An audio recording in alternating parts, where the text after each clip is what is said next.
first time you ever went through the doors down there? Not really. No, I don't have a first impression day. I mean, because there was so many and it all ran together and it was one big party, and, you know, and it got a little foggy what all did happen. It's just so many people came down there for all the different bands, you know. I mean, they might not come down there for our band, they come down for one of the other bands, you know, and then you meet them later on in life. It's like, yeah, I was down there, you know, I used to come down there and see, you know, Runaway all the time and stuff. It's like, really? That's cool. Yeah, a lot of people I know now, they come back from those days and I don't remember them. Yeah.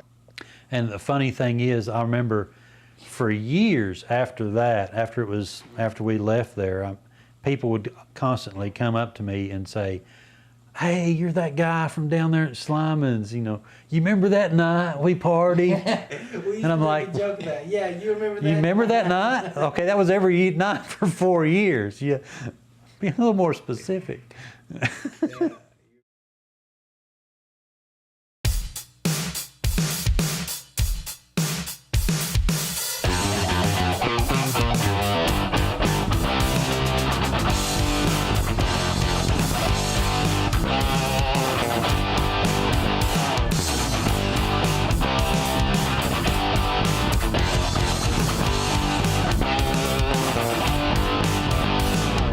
Lost in my memory, lost with the deadly.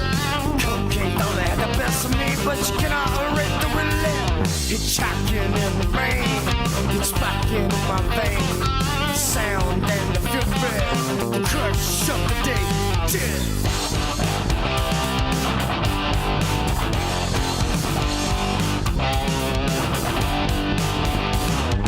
Hardcore coming through now, we're playing the rock and roll. It's a little at a time, it puts a crush on my soul. Hardcore coming at you, last chance for rock and roll. It's the last chance for rock and roll. We're the last chance for rock and roll. Come on.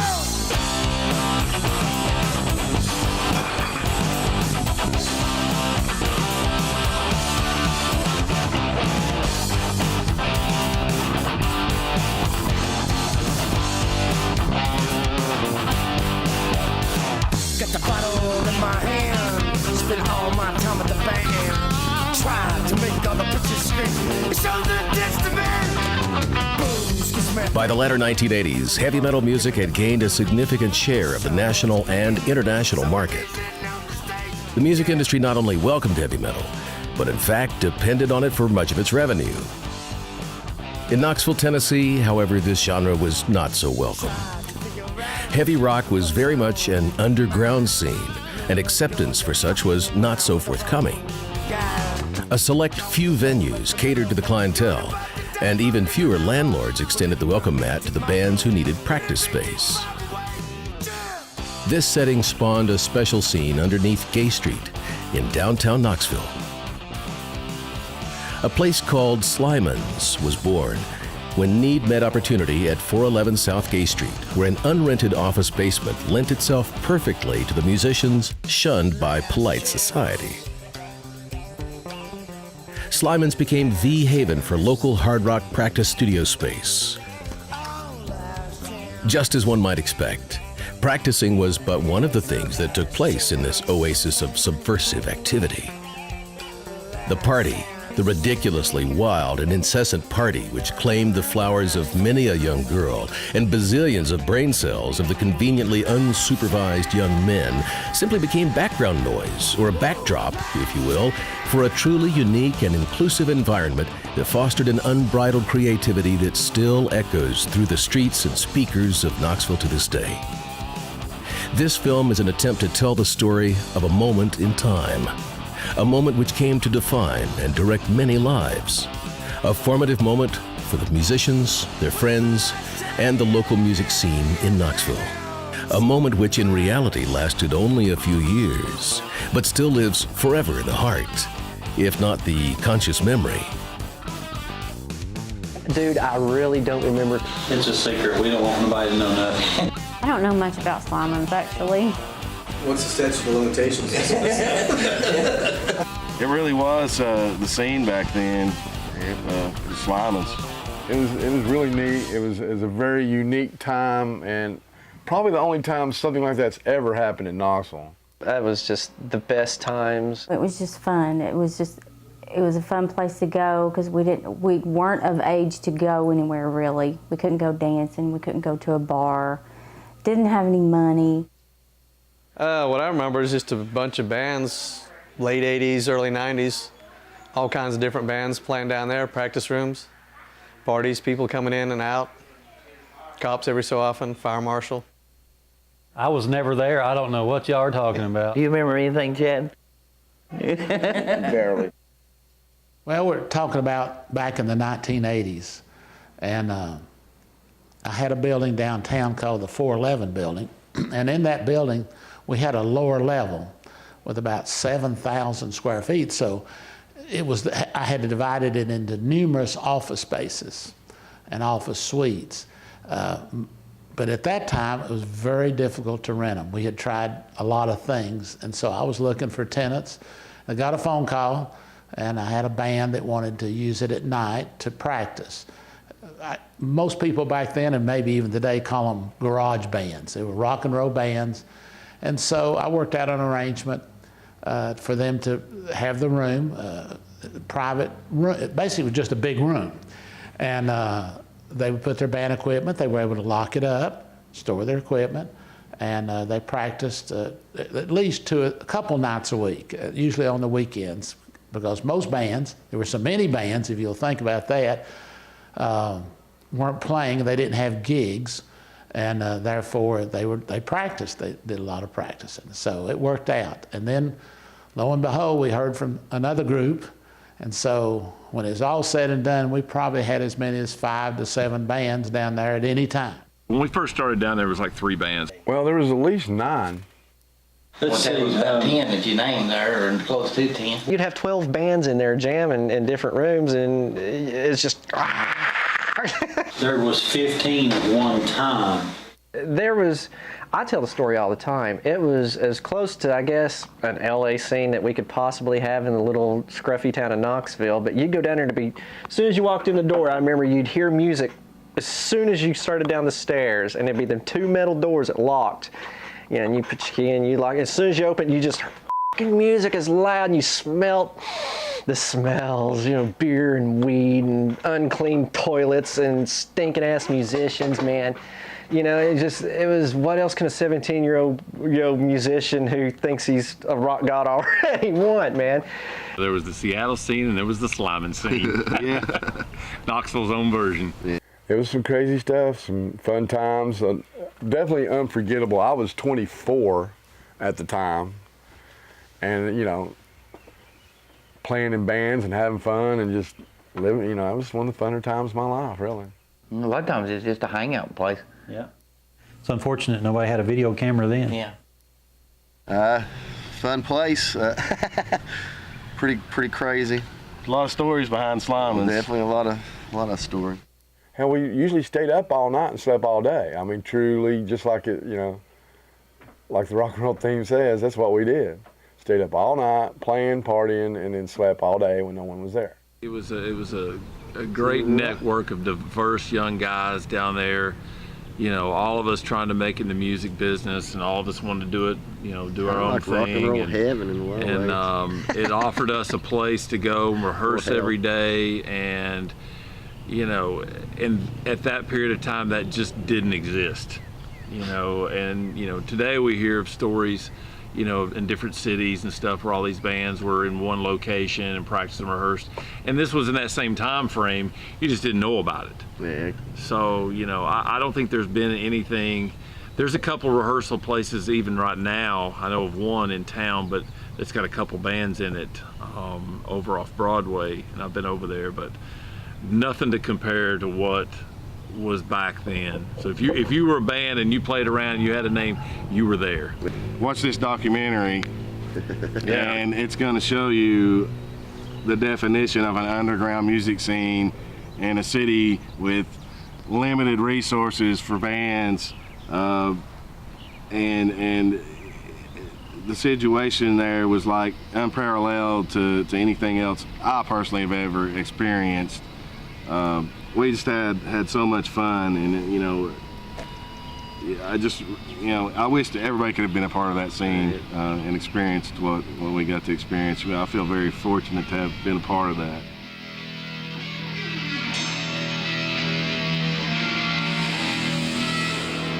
This is Gay Street, downtown Knoxville.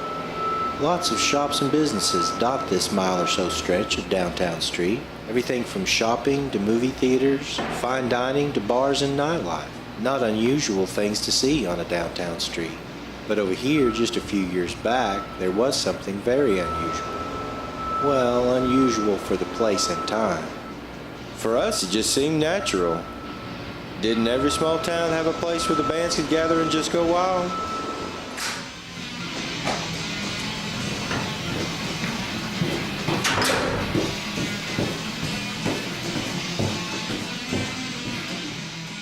So how do you tell a story like Slyman's? Little physical record exists of the period, as cell phones or digital cameras were still experimental technology. A video camera hadn't evolved very far beyond a VCR with a shoulder strap and a tethered camera. Certainly not things in the common arsenal of a local heavy metal band. It's a complex story to tell because, as with most good stories, there are countless isolated incidents, coinciding with constant chaotic personalities, marinated in the cacophony of exotic substances, divided by many points of view and artfully blended together for smooth flavor and drinkability by expert craftsmen who... Wait, what? Anyway, Slyman's was different. It's definitely not the kind of place you'd want your 16-year-old daughter to be. Hell, you really wouldn't want her there if she was 30. Unless maybe you were in a band that practiced there. Or unless maybe she was. Nobody in their right mind wanted to go down there. I mean, it was the underground too, though, the aspect of it. It was kind of like you're either in or you're not. Or you might wander in, but you might not wander back out. Yeah. Now, the whole reason Slyman's ever existed was for the bands to have a place to practice. And if you'd ask most of them, they'd probably tell you they'd rather not have had all the foolishness that went on. The purpose was the music. Slyman's was an instrument. It was a tool. It was a means to an end. It was a place you could set up your stuff, turn it up, jam like hell. Nobody ever said to turn it down. When you were done, you could walk through the halls and have a beer or whatever and listen to the other bands.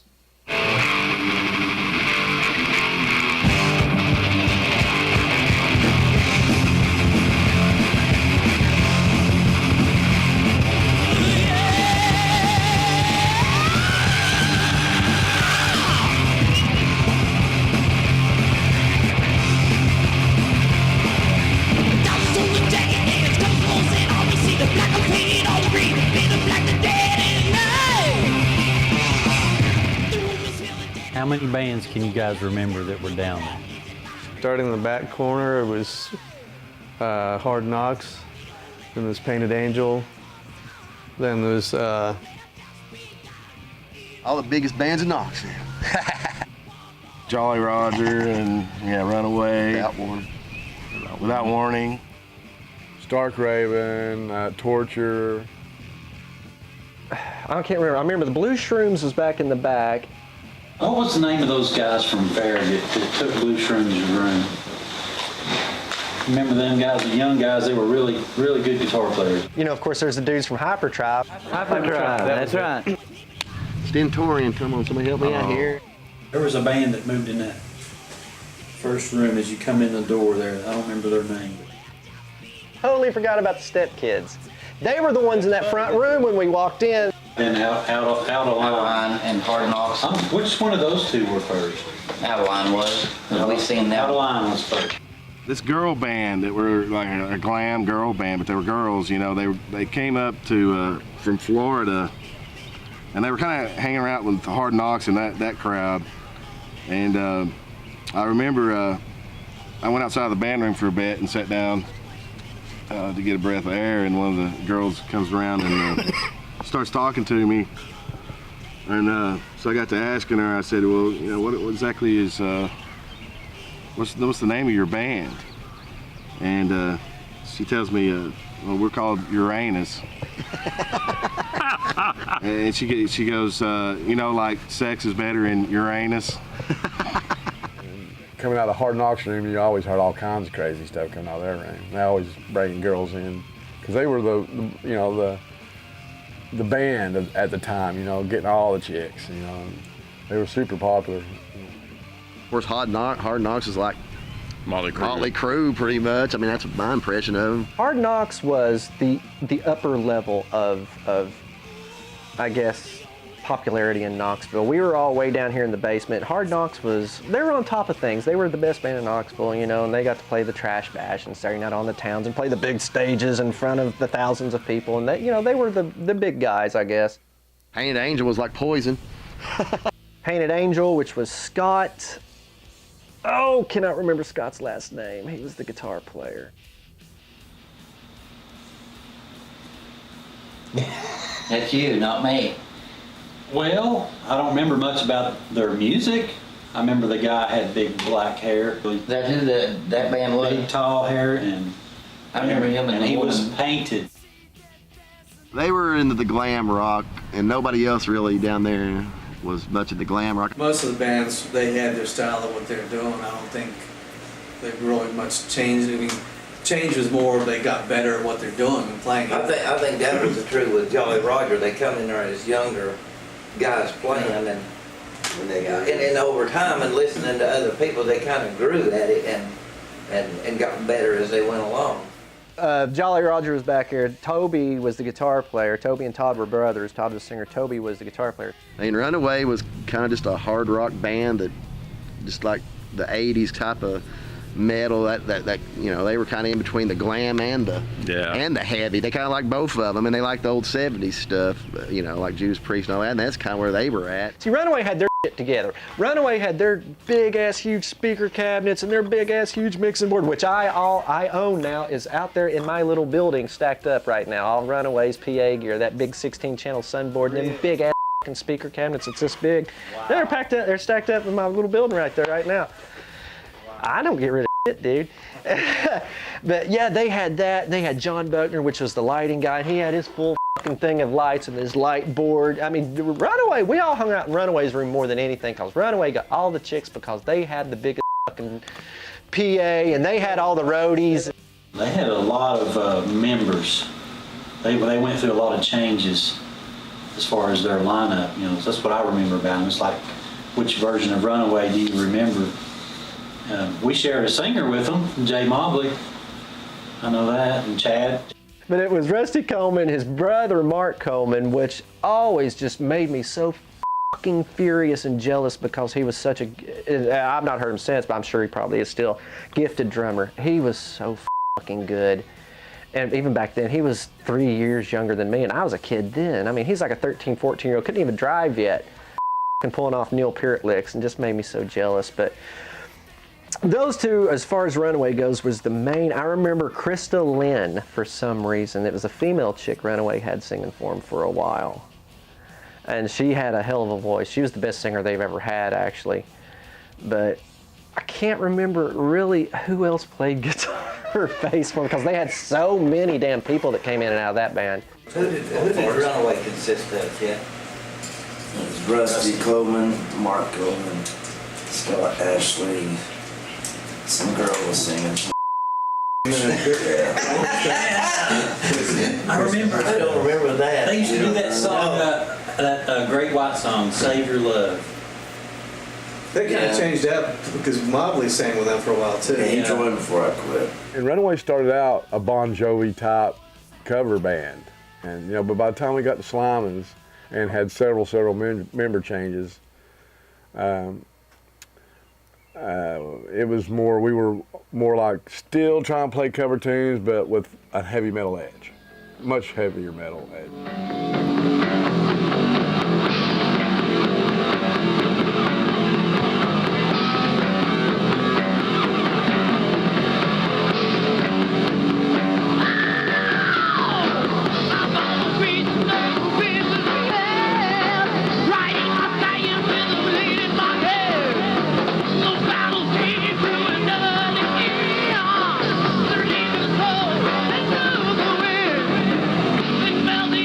From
and Stark Raven, which was Brian Quarles, John the drummer, Kevin Farmer, who's no longer with us, which was Kevin Farmer, is a great guy. I loved him and miss him dearly.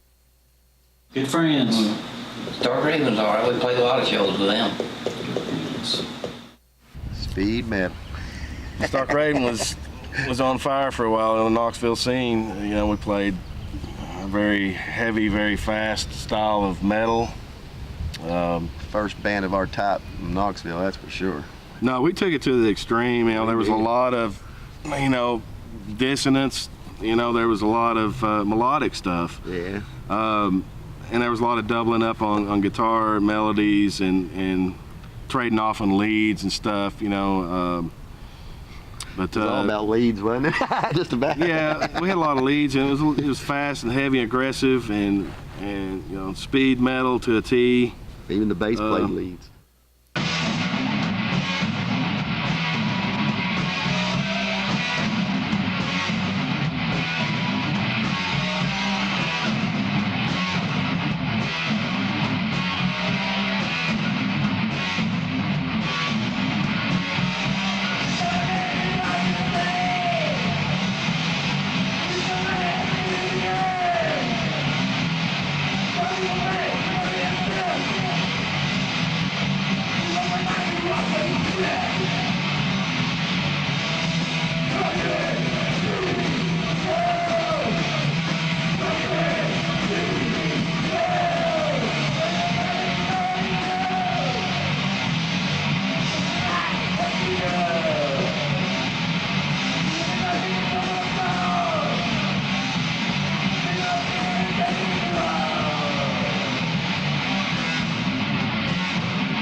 and we lived it and breathed it there for a short period of time.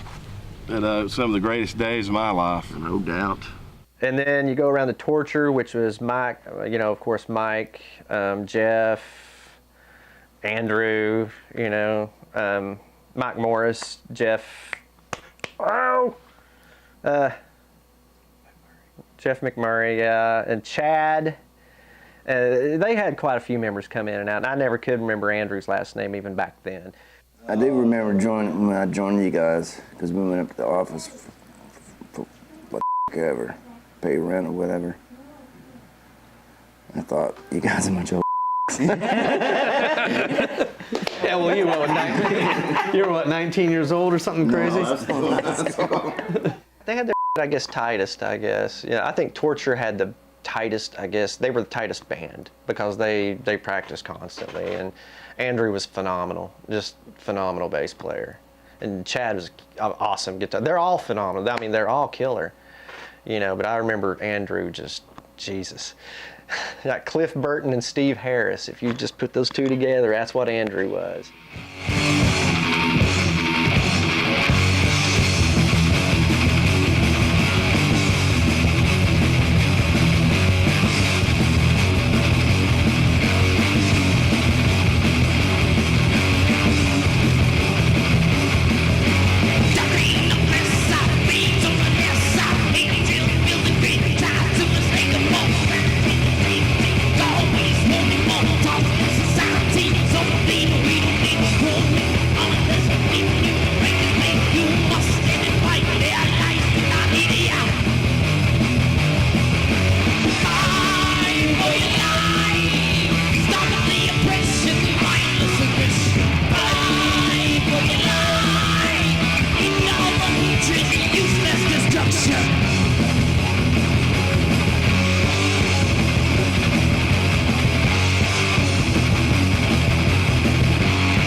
That's right, Stentorian. There was another band that was down there during the day, the early part of the Sliman era there.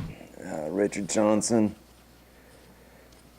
Jeff Tolson, Scott Fuson, and Brian Lay. What kind of music they do? Just regular heavy metal. Kind of more progressive, kind of Rush, that kind of stuff. They did some Rush, they did some Led Zeppelin. Yeah, a good band. Our first show down in China King, we played a show with them down there. That's what kind of got the China King thing going for us. We'd actually gotten the show and we knew them and said, hey, why don't you come and do the show with us? We said, I still think of Stentorian when I hear like Led Zeppelin songs. Yeah.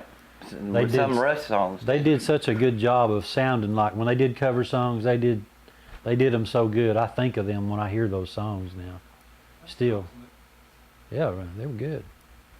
Well, you had so many bands that would try to do covers that would butcher them. They wouldn't do that. They actually played them as they should have been played. Yeah, too bad Brian's little brother couldn't play any better.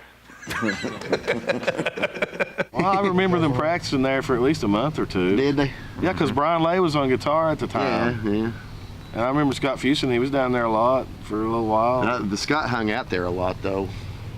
Well, they might have just borrowed Torture's band room and practiced there. That might have been what it was. Or didn't they split the band room with Torture for They a little might bit or have. something? Seems like something like that might have happened one time. I don't know, but I know they were down there. I know they played down there from time to time. So I do remember this.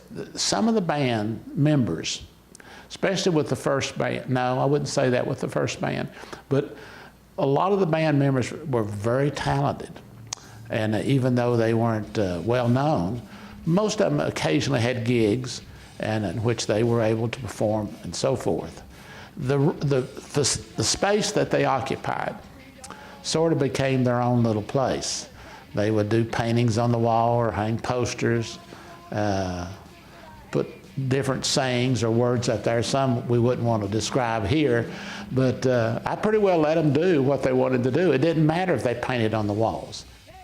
You know, there was graffiti everywhere, especially our room. We made it a point to have anybody come in and write something on the wall. You know, from A Runaway to, you know, I went on vacation, went to Florida on vacation, come back home on probation, which is a little story of mine that we won't go into at the moment. But They were walls just like these. They were paneling with no insulation. Because the walls were thin as paper, you know, and there was, God forbid somebody's making out in another room, you knew it. I mean, there was no, not hearing it. I know nobody wanted to practice when we did. I know, we were always too loud. When we practiced, it was like no one else was like, people come over, dude, we can't hear what we're doing over here. Well, that's always Painted Angel too. They were the worst about it. They were connected to our room pretty much. It was just like a little thin wall between them and us. Our philosophy was always that with metal, the louder the better. Yeah. The louder and the faster the better. We can only practice whenever Torture, whenever Stark Raven, Painted Angel, or Hard Knocks wasn't practicing, we could practice. So you're talking about, 9 bands, 45 members each. That's 45 people. And then their buddies and girlfriends, and that's another 45 people. That's 90 people on a Friday night. And then there's the people that came to see the bands because they knew we were down there. On the weekends, man, there could be 200 people down there. And walking down the hallway was like changing the radio dial from room to room to room. This, whatever you were closer to, the door, is what band you heard the most. And it all just kind of mixed in the middle, It's sometimes dependent whether bands are out playing shows or not. If there's no one playing shows, then there's usually, sometimes we'd practice, sometimes we'd party after practice kind of thing. There's usually a party going on. If there's been a show going on, there's usually, when you pull the stuff back in, half the crowds would show back, get down there. And it was another show in there. It could be another show in there. Party after the show. Or it could be a drunk fest till whenever. I would say there was more shows going on in that because you could go around and see so many different bands that was practicing. But yeah, there'd be 6 or 8 bands. So any night going on all at one time practicing, you'd have at least 3 or 4 practicing, and then you're talking about noise. Unless Stark Raven was practicing. We had them 11 amps that, You put your earplugs in and it's still loud. Your ears still ring. You put the earplugs in so you could go louder. Yeah. Yeah, I think I've still got a ring to this day, and just you're here. Oh yeah, and we were playing full loudness, like stage, like we still do today in practice. We play at full volume. And when you had 9 bands down there playing at full volume, it was nothing but, I'm serious. When you got in the room, that's all you heard. But the minute you quit, all you could hear was somebody else playing. It's still like you really still couldn't talk very much, or what? Everybody's like, what do you say? Yeah. If you could imagine 4 or 5 bands playing rock and roll music at their loudest peak within a few feet of each other, and not really being bothered by each other. In fact, one of the things I did maybe once a week or every couple of weeks, I'd go down. The noise would be a little too much, and what I would find is they were leaving their door open, so I'd close their doors. The best things I'd enjoy is not practicing, is jamming, getting there, getting half drunk. And I get on Jeff's drum kit. Well, I'd get in there and play. We'd always be in Torture's room because Jeff was the only one that didn't mind everybody playing his drum. Friday, Saturday nights, just usually some kind of party or multiple parties going on, roving parties. There's times down there that I remember taking my bass and going into someone else's room, and these people from several bands jamming together, just having fun kind of stuff. And even some of those times you might have bands like Starkraven, those members, and some members of some of the poser bands, and all playing together. So like I say, we couldn't stand most of the music they played, but there's some overlap, and so we could play that kind of stuff. Well, most everybody got along. Just partying, drinking. Lots of people. And I remember every Friday and Saturday night, it was girls galore. And if you got a seat, you sat there, you stayed in your seat because you were going to lose it if you got up. And you could turn the lights out in that place, and it was pitch dark. I mean, like you couldn't tell if it's daylight or dark. Well, the thing about that is you never really knew, unless you're working or got some sort of a schedule you're going by, you never really knew when it was day or night down there because it was down in the basement of a 6-story building. So we had no idea, and there was no f***ing clocks down there. We didn't care. There was one clock you could come all the way up the stairs and look out the front door, and it used to be there, I'm not sure on Gay Street, but it'd be on down, you could see it sit there flashing. That was the only clock we had to go by. Of course, we were all musicians. Nobody wore watches. Nobody had clocks. Hell, nobody had jobs, really.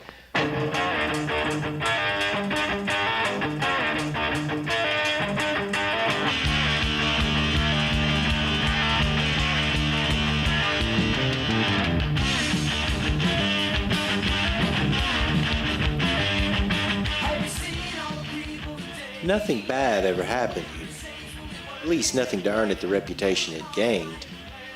It was just very different from what Knoxville had come to expect of a local music scene. See, our town has always supported a thriving local scene. By the latter half of the 80s, there were basically 2 established camps in the local bandscape: country and classic/southern rock. You might find some alternative. Maybe you could find some soul, but chances are if you knew where to see either of those, you were probably the ones making it. Truth is, there was rarely ever more than 1 or 2 places at a time you could see a heavy act. But it's funny back then, today there's all different kind of places in Knoxville for bands to go and play, but back then there really wasn't. There wasn't.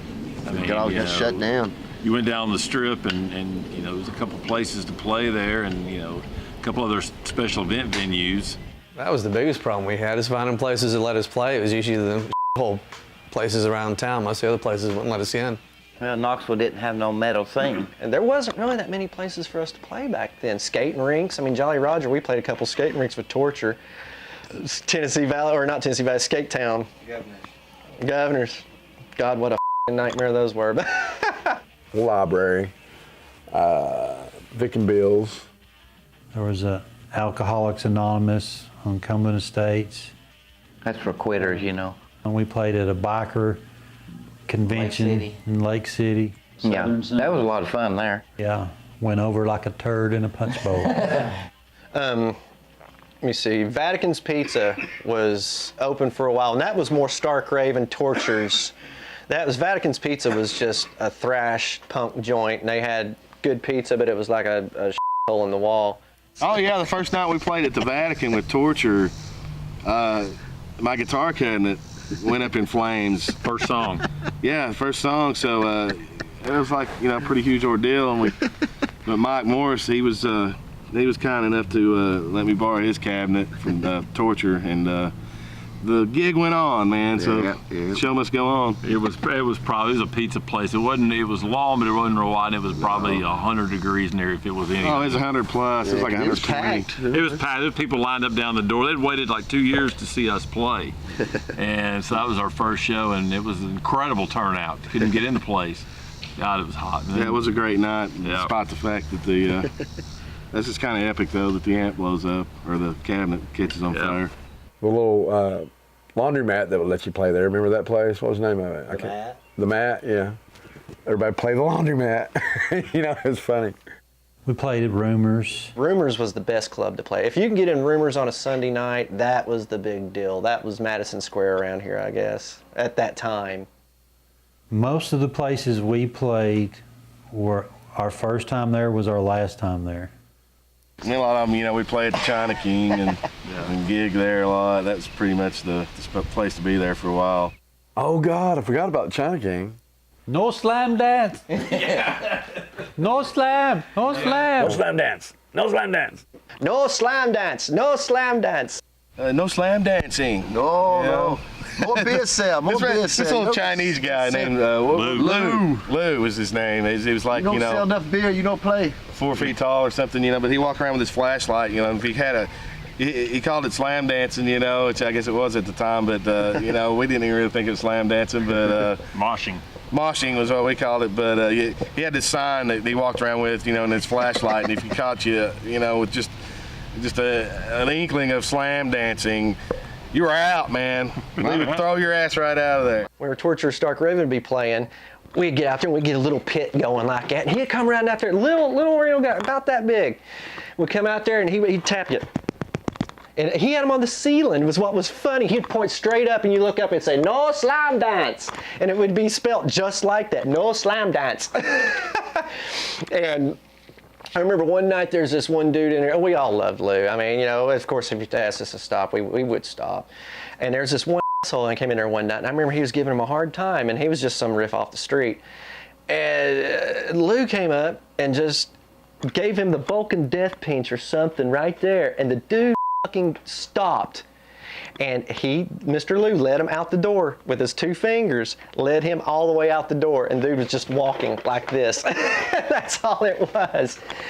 And it went until, of course, you know, it went up, and I remember we found a rat in the toilet one time. We go to use the bathroom, there's a rat floating ass up in the toilet. You know, it's just... You know, one of the stories I remember is we were playing down at the China King, a little Chinese restaurant that's only turned into a heavy metal club on the weekends. The nicer place across the street, the library, used to have bands, and it was a decent place, good stage, all that kind of stuff.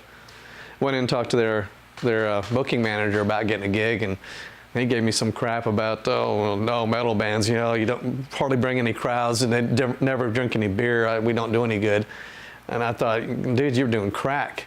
I mean, and I told him, hey, we're playing across the street next week. Why don't you come see what you like? He never did come in, but we had, the funny thing was we had some people that had gone to the library that night, and they said, yeah, there's like 5 or 6 people there. We're in China King. It was supposed to hold 120 people. It had 160 people come in that we know, paying customers, plus our friends and stuff, other people we let in. Lou was sold out of beer, and his wife was running down the street to the store to buy beer to sell to people in there. And it's like, yeah, okay, we don't sell enough beer, right? My favorite story of Lou and China King, I think, it might be the Chinese shit. Does everybody remember the Chinese Lou fed us dinner one night to pay us for playing, so to say. And he fed everybody. And at the time I was vegetarian, so I didn't eat like any meat or anything. I was only eating like rice and some vegetables. But everybody else ate like some chicken and other stuff he made. And old Brian stands up at the table and says, man, I'm gonna go take me a big old Chinese shit. I don't know how else to put it. And he goes off to the bathroom. And like a few minutes later, I go in the bathroom and Brian's hugging the porcelain god, puking his guts out. And I said, oh, that's a Chinese Every band that played down there got fed. Before, you know, you come in, you set up, do a sound check, you stop, and he just laid out a buffet of food for you. And whether you made a dime or a dollar that night, you got fed. You know, I remember that about it. It was awesome. One of the best food in the world. Good times, but Not so much good food. But he let us do our pyros. Yeah. We had this guy, Bob Milner, the pyromaniac. He would come in and set up these pyros that he made up and about blow the place up half the time. Hold that thought just a second.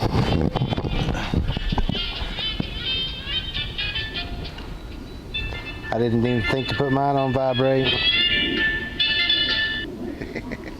That actually kind of goes along with what we were talking about. Yeah, exactly. Pretty good soundtrack to what we were saying. In 1988, beneath Gay Street, heavy metal could mean many different things. It didn't have to mean hair, but it sometimes did. It didn't have to mean drugs and young spandex-clad ladies or dudes, but it sometimes did.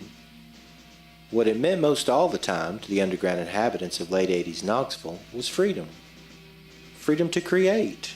Freedom to express. Loudly. So forget playing out for now. Before you can do that, you gotta get your shit together. Mom's not gonna tolerate the noise coming from the basement. Dad's not gonna listen to the neighbors complain about the racket coming from the garage. What do you do? What do you do? I think it was just a matter of checking around to see if there was anywhere, because Slimans was already established. I think you were the one that actually found out about it. Yeah, found out about it through someone else when I went to try to rent places, because we initially had thought about, well, we'll go to a storage facility that's got electricity to rent there, and then we were thinking there's no air there.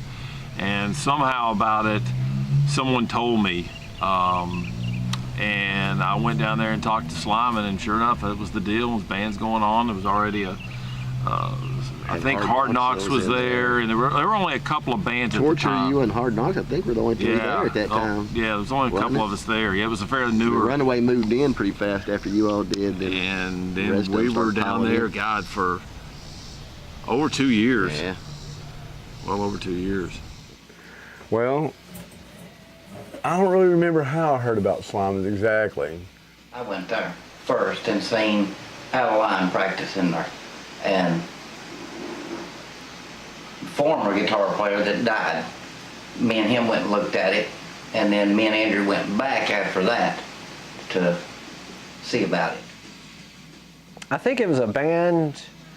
A friend told me that there was a practice place down on Gay Street, and yeah, they rent for cheap. I think rent was there was $200, $250, I think.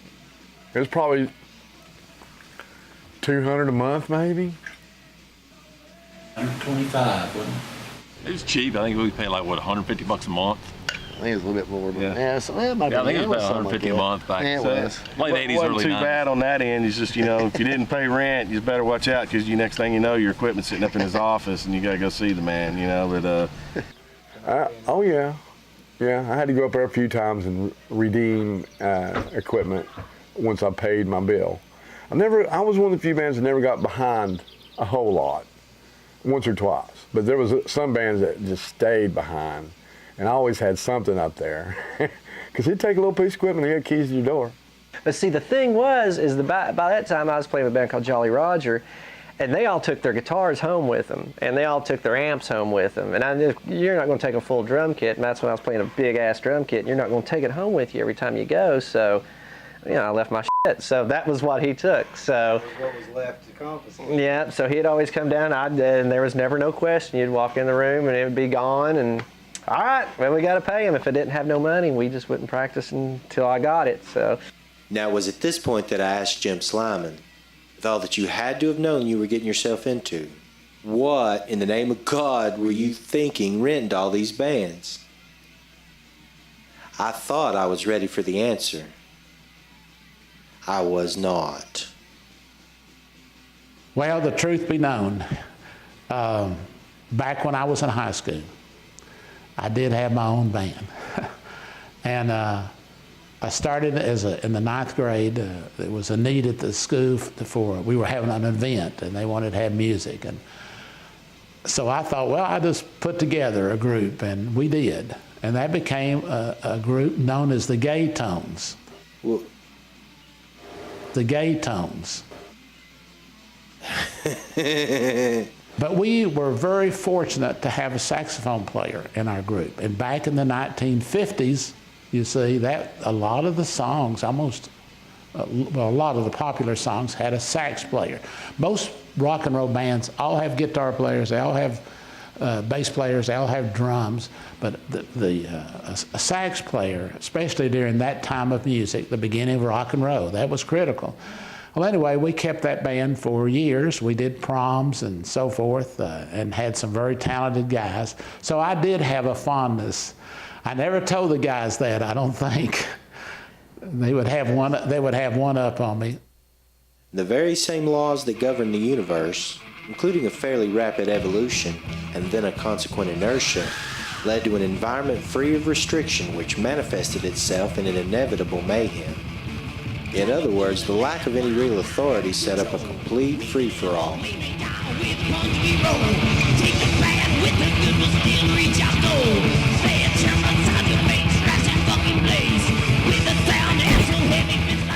First night I remember I was down there. First night was the craziest night. Was with Bob, and Bob's now passed away. Bob didn't drink, but he was drunk as hell that night. And I remember we came in, that's when we moved in with a band called Livewire. It was Eddie Shipman, Greg Cook, and Tim Harrell and myself, and we were back there in the back corner room, the very, very back last room, and we were just 17-year-old kids, dumb, didn't know shit, and just in there, and we were just wanting to set up and play, and we had our little girlfriends with us and their girls, and we thought we were rockers, man. Bob comes in drunk as hell and just terrorizes us for the whole night. And I remember Rusty Coleman was behind him the whole time going, I'm sorry, he's not always like this. He never drinks. But Bob, and if you remember Bob was really a heck. Love him to death, but he was not all there. And he was about 6'4", I think, full of tattoos, snaggletooth, missing half of them. To a 17-year-old kid fresh out of Seymour, scared the shit out of me. But yeah, he terrorized us that night and basically almost got us, basically kicked us out of our own room, I think, before the end of the night, because we didn't know how to play that good anyway. But yeah, that was the very first night I remember being there, and it was like, oh, fuck. Detroit, Bob, whatever you want to call it, Bob Noxious, Lime Bob, whatever, he had 100 different names. He set off them stupid pyros in the hallway. I remember that. Yes, and you couldn't, it took hours to clear out because there's nowhere for the smoke to go, nowhere. We're down at Slyman's practicing one time, and Mike had some things, he'd maybe imbibe some stuff outside or something like that before practice, and he's walking around and he kept thinking he was wearing a hat. And he wasn't wearing a hat, so he kept grabbing for it, kind of adjusted. Where's my hat? So that was always a signal for Mike had his hat on. Mike was really, as a rhythm guitarist, excellent. Tight, real tight. Best. Except when he had his hat on. He wasn't worth a f***. I forget the lyrics. You weren't singing. He'd forget where he was in the song. We'd come to a part where he'd stop and he'd start another song. And I followed him, so he was all screwed when he got off. Carnival World. Carnival World was a vacant building. This is downtown Knoxville, the big city, right? This is an old video arcade that was a couple doors down from where we practiced. Several floors. Because there was 3 or 4 floors. It's probably, 4 or 5 stories, huh? And it was 6 or 7 stories in this building. 1, 2, 3. 3 licks to get to the center of that Tootsie Pop. Well, it was deserted by then, and we found a way into this deserted building. It had a big clown on the front of it. I remember Carnival World, but I wouldn't go in there. I went in there a bunch. Yeah, we went in there. It was like Cress's drugstore, Cress's department store way back in the day. That's what the building was made for, but during the 1982 World's Fair, it was the world's largest video game. I never went in it. So me and Mike got to know the building pretty much like the back of our hands, and there was no power or nothing in there, so we always had flashlights or something. We'd take people in there, hey, let's go. I took tours. Me and Mike would get like on the 2nd floor and turn off our lights and run. Get somewhere in the middle of it, and you just turn your flashlight off and start, oh no, I ain't got no battery. That was fun. and just leave these poor bastards sitting there. And we did this more than once. And Mike, I'm sure, will tell you the same story when you talk to him. But the funniest part, Rusty will be able to tell about this one too. Me and Rusty Coleman and Jennifer Knight,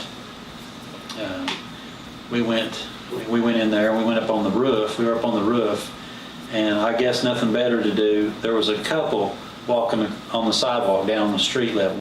And get up on the roof, mess around, mess with the people down on Gay Street. We started hollering at them, you know, and I was doing slapping sounds, you know, and Jennifer would scream when I would slap, and then Rusty was making sounds like he was the guy slapping her, you know, just cussing or whatever, you know, and I was like, ah, she would,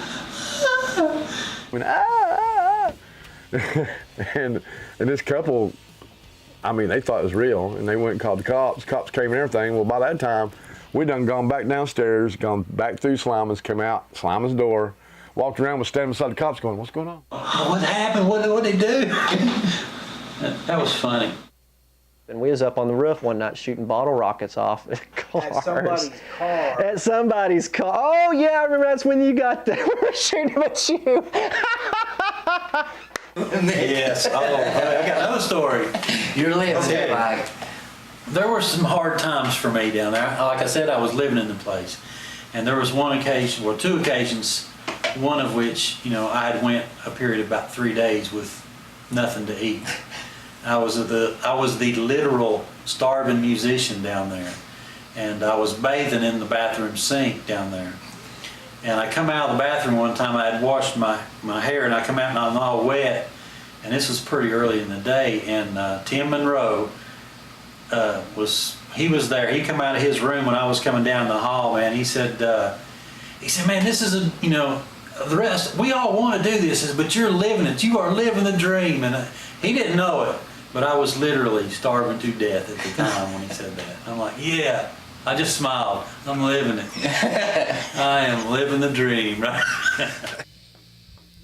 You know, people used to pass out, and if they passed out, that was one thing, those people would come down there and hang out with bands. If they passed out in somebody's room, or if they passed out, especially in the hallway, oh Lord, they would magic mark. We had Sharpies too. We didn't use this red, we used Sharpies. And there's this one dude, don't know him, I just saw him that once in my life. He came in, he passed out in the middle of the hallway, I remember, in front of the front doors, right when you walked in the doors. Everybody in that building autographed his face, put like a big dick. Not everybody. Did you not? Oh, you did. You refused. Oh, I remember why. Yeah, you refused to do it for personal reasons, which I can respect. One of the things we used to do, like when people come into our room and they'd stay and drink too much and pass out, we used to keep extra Sharpies and magic markers around and paint them up nice. So if they stayed all night. Did it happen to him? It happened to you, didn't it? No, this story doesn't have, well, yeah, he did it several times. Okay, yes, I got hit. But in my defense, I was in my room, which should have made me off limits. Should have. There's several people that Mike had waltzed around Market Square Mall the next day still painted up during lunchtime who had not known it. There's one guy in particular, I remember we'd painted up real nice. And with a blue marker. With a blue marker, yeah, that's the only color we had that night. I come in for practice the next day like at 6 o'clock in the evening. And I look at this kid and says, didn't get that shit off your face yet. And he goes, what shit? Nothing, man. Was that the kid that got on the bus? No, it was another one. He was covered in blue marker, and he was offended because everybody was staring at him. And we had no mirrors down there in Sliman, so he had no idea what he looked like. So that became a thing down there is if you passed out in the hallway or in somebody's room, if you're not with the band, you know, if you was just riffraff, you got rode on. If you passed out, you need to hold your liquor better, I guess. You need to conduct yourself better in the presence of rock and roll geniuses. Sometimes you rode on if you even was in your own room. Yeah, well, you say that and I say that too, because I got popped in, I say my bed, but it may have been after you left, but I don't know, but it was in your bed. I remember I was sleeping in your bed, and yeah, I got treated the same way. I got rode on too, and they actually came in the room and did it. And that's supposed to have been Home base, yeah. If you're in your own room, if you pass out in your own room behind your own door, you're fine. And we made these rules too. These are the rules that we actually sat down and discussed like in a meeting. We actually talked about that. And I'd be damned if I didn't, I passed out in your bed. And of course it was when you weren't there, I guess. I remember I can tell you one of my. I remember walking. Don't tell that one. Oh no! I think I know it. No, what I remember about Mike. What I remember about Mike most of the time. That time I remember walking somewhere. They were working on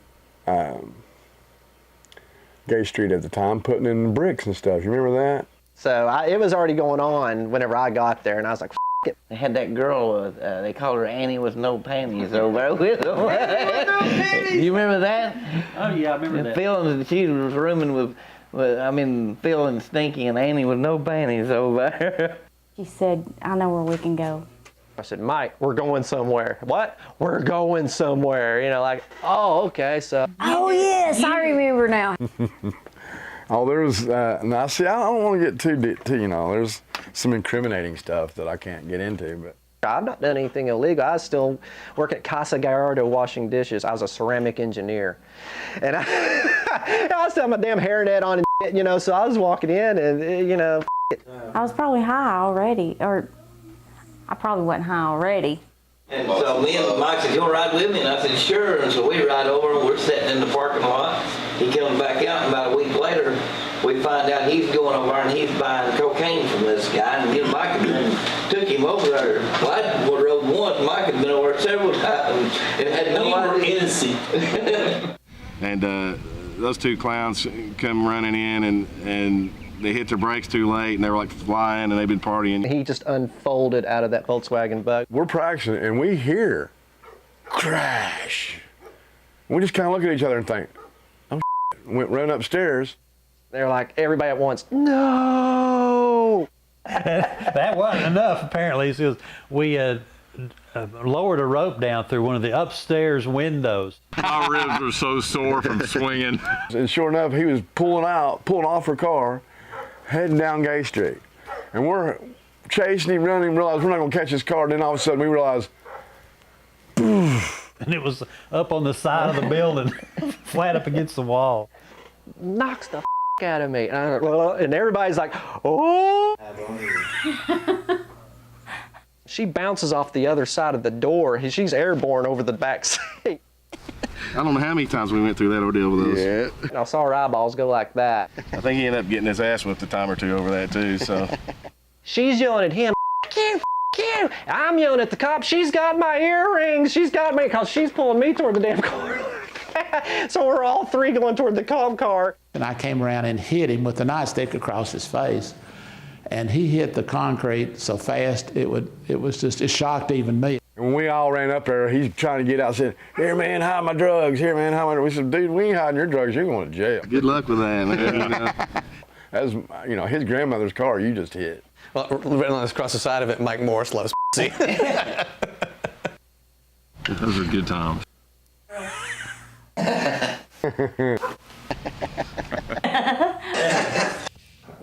We did have a lot of fun down here, and we made a lot of good friends who are still good friends to this day.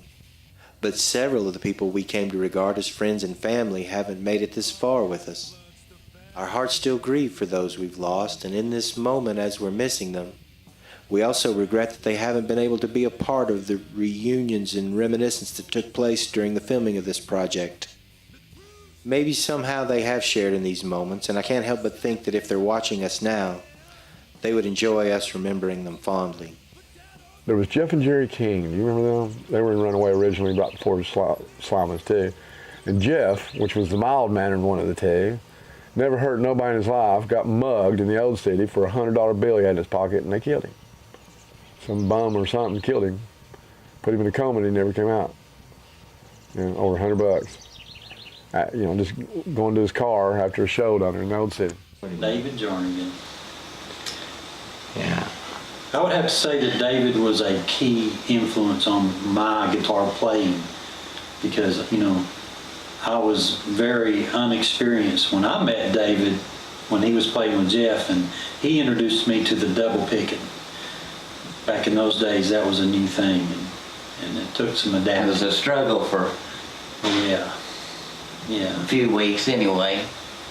But David corrupted my life. Alan Kane, Killer Kane, drummer for Stonehenge and a couple other bands I played in. He had a heart attack. They just found him sitting in his house dead. So his was natural cause. He wasn't really a druggie or nothing. Super guy. Yeah, Very nice. Played drums. One of the few people I know who could play drums and sing at the same time. Yeah. Good at it. Good at both of them. We did a bunch of shows with him. He actually mixed sound for us a bunch of times when we played shows. Most every time we played, he done our sound for us. Yeah, the cool thing, we did shows with their band at times, Stonehenge. And the cool thing about that, we could run sound for them. They'd run sound for us. Real good guys to work with on that regard. You remember Bob? Yeah. Oh, yeah, of course. he's the one who did our pyromaniac. Bob's another one that has parted from us, and you know, Mark probably knew him better than any of us. I knew Bob ever since he was probably junior in high school, I guess. We used to call him Poncho back then, and Detroit Bob, yeah, because he always said he was from Detroit, played hockey, but I can tell you right now, he never played hockey, because I played hockey my whole life, and every time we talked about hockey, he didn't know a damn thing about hockey. Can't bullshit, bull. Yeah, and that, you know, Bob liked to tell his stories. There's no doubt about that. He was 0 to 60. Yeah, I mean, he was one of those guys that was wired for action. That's what I would say I remember about him. He was kind of a loud, aggressive type, and he's kind of always wondering, you know, is he going to stay in control? Because he kind of gave me the impression that he was going to go off sometime. You just didn't know when. He had a energy about him. And he always had these cockamamie ideas, you know. And I think the one story about he was at his folks' house where he lived, testing some pyros one day. Yeah, that was before the rumor show. He was going to kill us if he hadn't done it. Yeah, it's a good thing that he done this, because if he hadn't have practiced it out in his front yard, we probably would have blew up rumors. There'd been some dead people, but not even been us. Yeah, he let one off out in their front yard, and the story was that it ricocheted over across the street into the neighbor's fence, ended up a dude's truck. Yeah, and busted his window out, and basically what happened is a cannon. We had a little cannon, because we had some pods. You just put a little line of powder and it'd blow up a nice sparkly shroom, you know. And then we had some cannons that had a little metal base, and you know, the stick up there. And you're supposed to put a teaspoon of powder in it. Put the wick down in there, put a teaspoon of powder, cover up the top with some tape, and it shoots off a ball of fire and makes a nice percussion, you know. He made a stick of dynamite. He pretty much packed the whole entire thing full of powder and sealed it up. So you had basically a stick of dynamite, and he set it off. You know. If he had done that at Rumors, you know, it'd been really bad. Luckily, that was the night before Rumors. So. And I've known Bob since I was 18, before, you know, years before Sliming. He was kind of our roadie, and we're the whole reason he was down there. Like I said, Bob was Rusty's, Runaways, I guess, friend, roadie or whatever. He's one scared. But Bob was a great guy. I mean, after that first night, he came in actually the next morning and apologized. No, I never get drunk. I'm sorry. You know, he got crazy every now and then, but he was a hothead. But he was a good guy for the most part. We're at Kevin Farmer's gravesite, and we talked about it, and we decided we didn't want to do this interview without Kevin, so we found out where it was at, and we'd been wanting to come here for a long time and, you know, pay our respects. And being since you decided to do this documentary, it's a perfect opportunity for us to get up here and, you know, talk about Kevin a little bit and some other things. My first band, which wasn't really even a band yet, when I was 15, and Tim and Roe and Kevin Farmer were both 13, all going to Gresham. I met Tim in the cafeteria like second or third day I was there going, I asked him, I said, hey, you know anybody that plays music? Yeah, me, I play drums. So you know anybody else? Yeah, I know this guitar player, Kevin Farmer.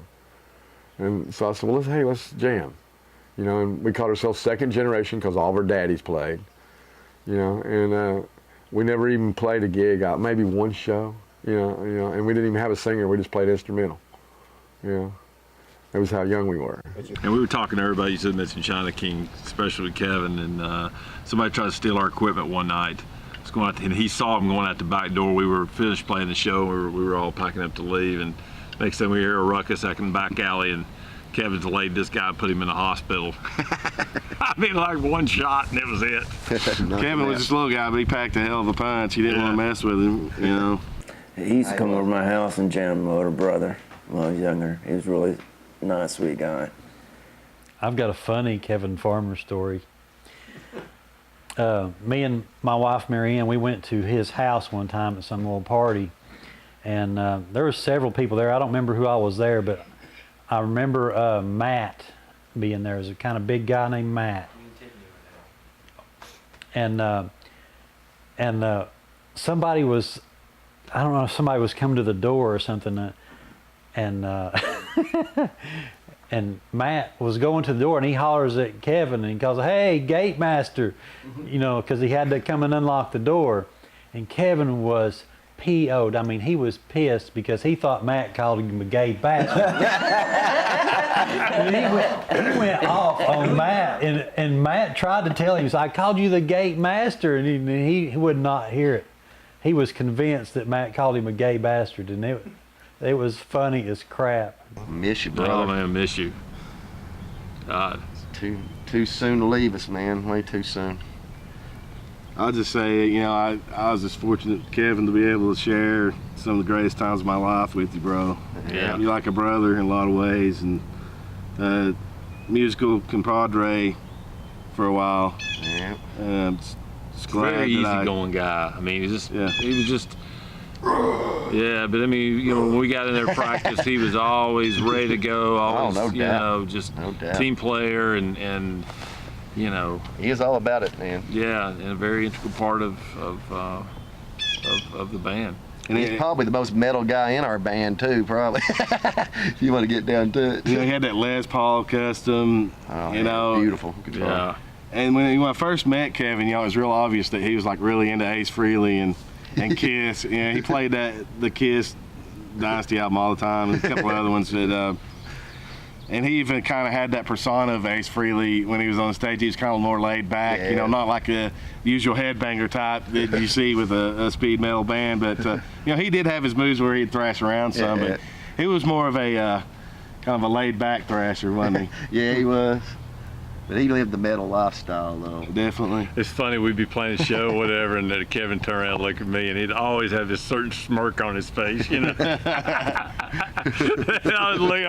He loved it. He did. Renee was cool. I loved her. Yeah, I was really surprised by Renee and the fact that they've been together all them years. You know, poor Jeff, he had to be lost. It's a real unfortunate situation that I can only imagine what he's gone through. Yeah.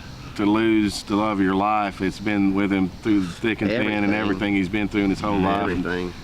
The whole back in the days in Slyman with torture, and she was there, and you know, it's like the same thing with Kevin. It's unfortunate to lose somebody that you care about so young in their lives, and you only had a short time to be able to spend with them and actually get to know them.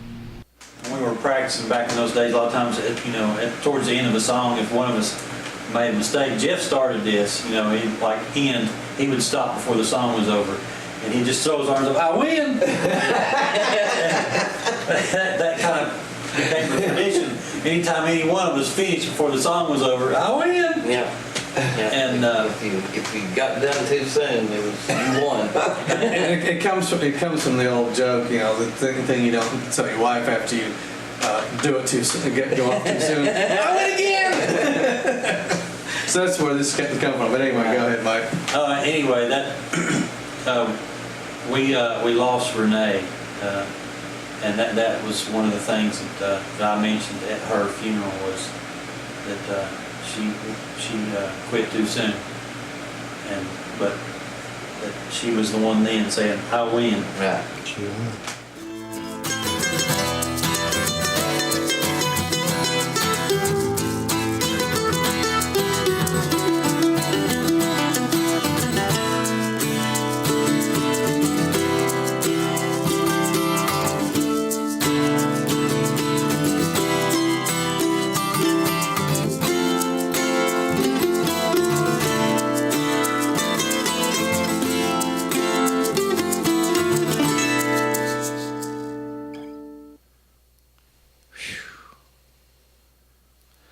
like all good things, Slimans too had to come to an end. As could be expected out of any blatant party hub full of underage girls learning to party with a band in a small southern town, it had to get some attention from the authorities. Of course, the fire marshal, and this is going to be the story that's probably going to be on everybody's list that tells you about it. And for everything that everybody is going to say, I would like to say, I'm sorry, Jenny. Your name is going to be brought into this. Jenny was the fire marshal's daughter, and that's what started the raid. Oh God. It was some underage kid was out on Gay Street drinking, like a 15-year-old kid, and he was drinking a beer, and the cops drove by and stopped, and he ran down the stairs. And the cops came down there, and they liked it freaked. From what I gather, what happened is there's an underage girl, or I don't know if she's underage, but it was the fire chief's daughter was in Rusty's room, in Runaway's room, and got caught.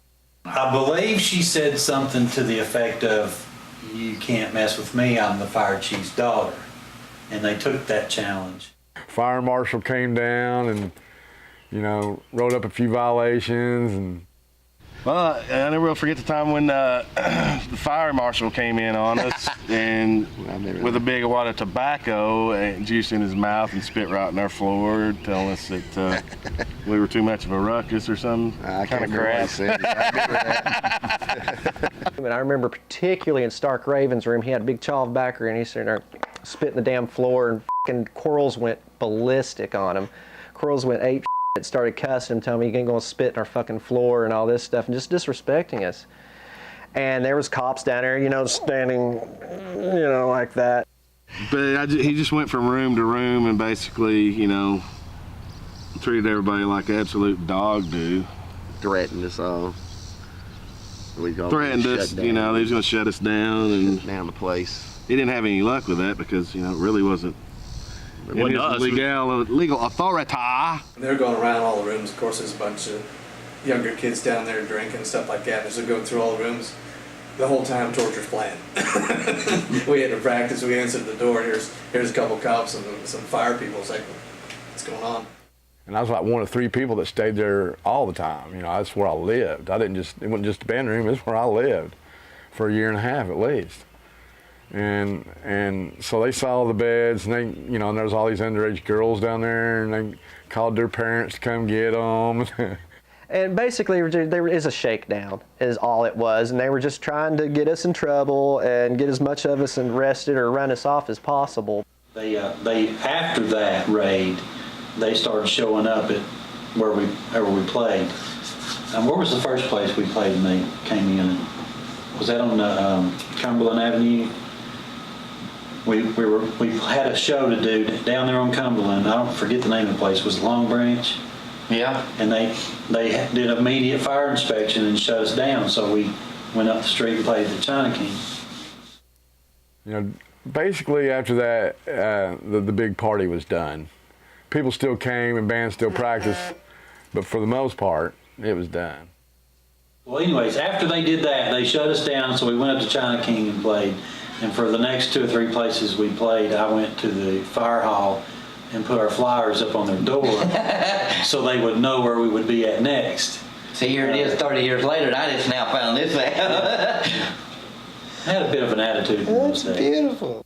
Well, I look back on it as a good experience for them, and it's a good experience for me. I hope that increased their knowledge of music and their appreciation of music, which has been a big factor in almost all societies. It's changed a little bit today, of course, than what it was back then. I hope I've met guys that have children now that were there, and I hope that is passed on to their children. I know I have a son that's in a band and plays several instruments. It's a big part of America, and I'm glad I could help the guys. Well, I'm not really sure what Sliman's motivation was for letting all those bands in down there, because it wasn't his bag, it wasn't his cup of tea, it wasn't like he loved the music, but it wasn't that he hated us either. He didn't despise us, or he wasn't a bad landlord. He wasn't just, I hate you guys, I don't know why you're down here. He allowed us to do it.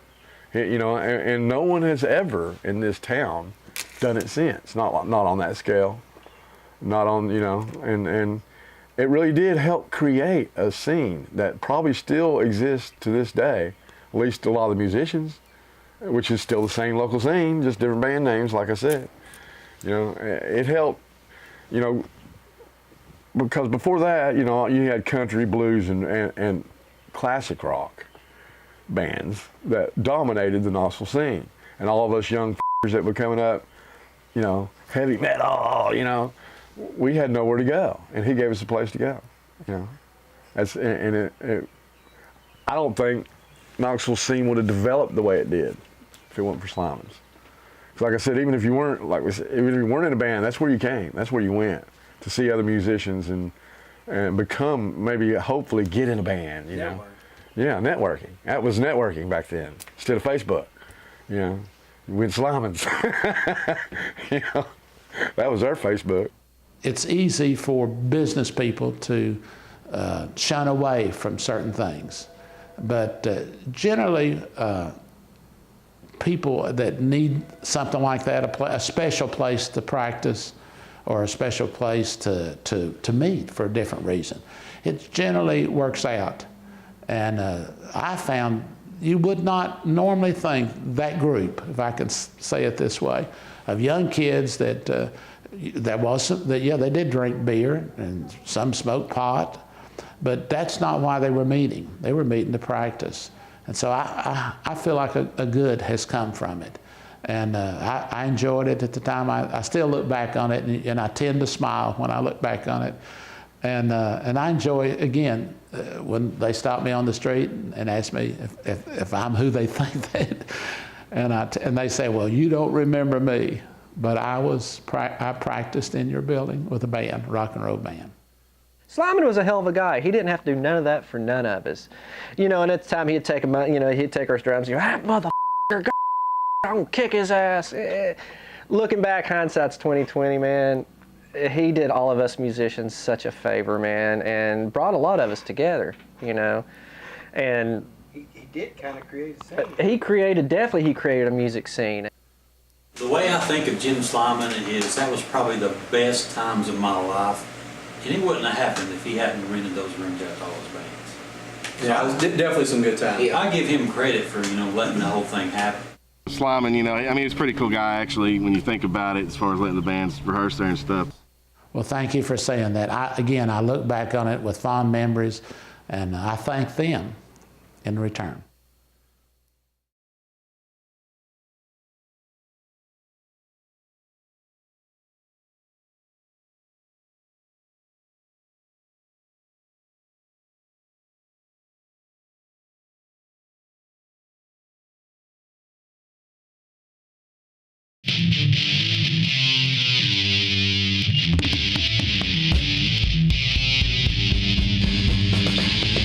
Rock and roll wanna be maybe rock and roll is a song I can't be. Been through a whole lot of bullshit shit, and nothing seems to make the difference. And now the whole idea of program seems to be coming down around me.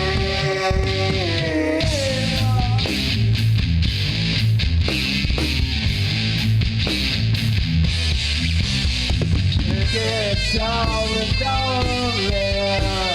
and here it is.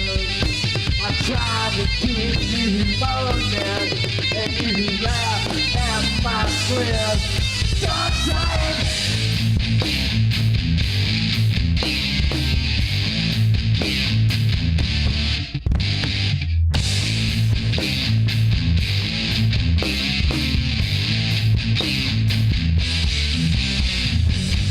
unreliable alcoholic, a master symphony, which I call it. Tell me to take a break. Tell me to take a holiday, and nothing all in all. And here it is. We'll try to keep you moving, and you laugh at my slips. Sunshine.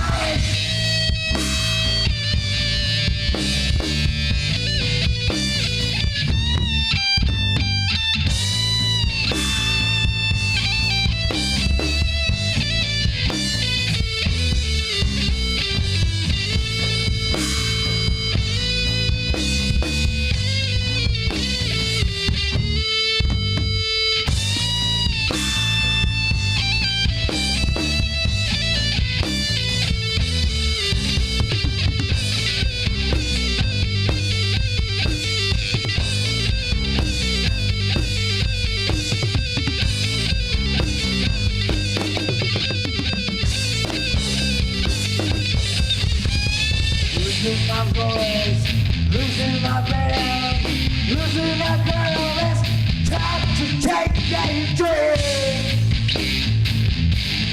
Drink, drink, drink, drink,